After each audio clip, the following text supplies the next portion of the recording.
Mourning continues tonight for 17 people gone too soon. But with the grief, anger about missed opportunities, anger mixed with calls for change. Once again, anchoring our coverage in Broward County, my colleague Michael Williams. Michael.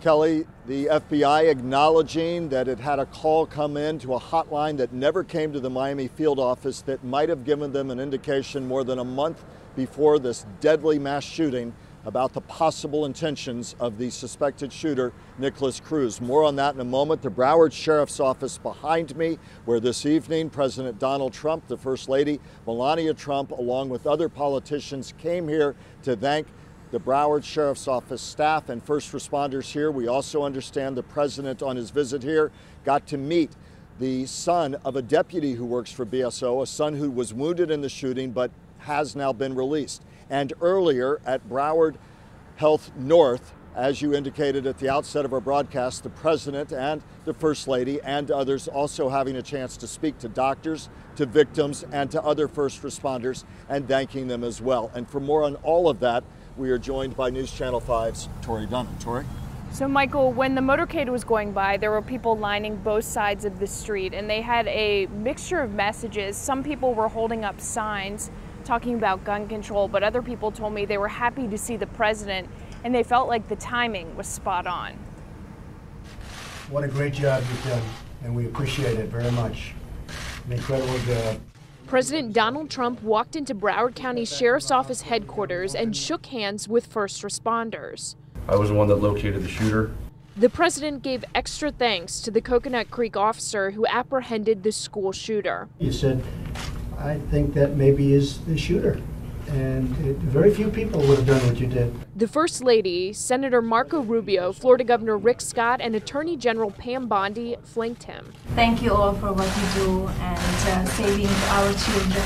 That's the most important. They're our future. And let's take care of them because they will go through a lot and what they experienced 2 days ago. The president talked about one of the victims still in the hospital. I just got back from the hospital. A young woman was shot 4 bullets, 2 in her lungs, and they got her over to the hospital in less than 21 minutes. She had no chance. That same victim. Did you speak with victims, Mr. President? Yes, I did. One he visited right before making his way to the sheriff's office. The president walked the long halls at Broward North Hospital, shaking hands with doctors. The job they've done is incredible, and I want to congratulate you. The visit and his companion, somewhat of a surprise when Senator Rubio walked off Air Force One and traveled south from PBIA with the president and First Lady. As the motorcade was going into the Broward County Sheriff's Office behind us here, we also saw units from the Palm Beach County Sheriff's Office and Palm Beach County Fire Rescue. As you know, this has been really a cooperation among law enforcement across South Florida and the country. First responders coming together as they always do for their brethren, and that kinship knows no boundary, as we've seen again in the last few days. Tori, thank you very much. You indicated Miami Republican U.S. Senator Marco Rubio was with the president and the first lady today. Here in part is what Senator Rubio had to say this evening. This is a community and a state that's in deep pain, and they want action to make sure this never happens again.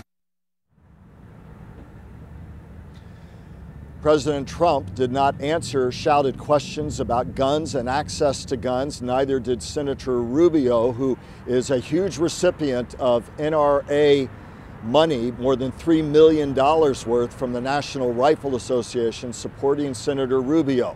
And again, not talking about guns or gun access, but a lot of people are tonight, both pro and con, on that always contentious issue.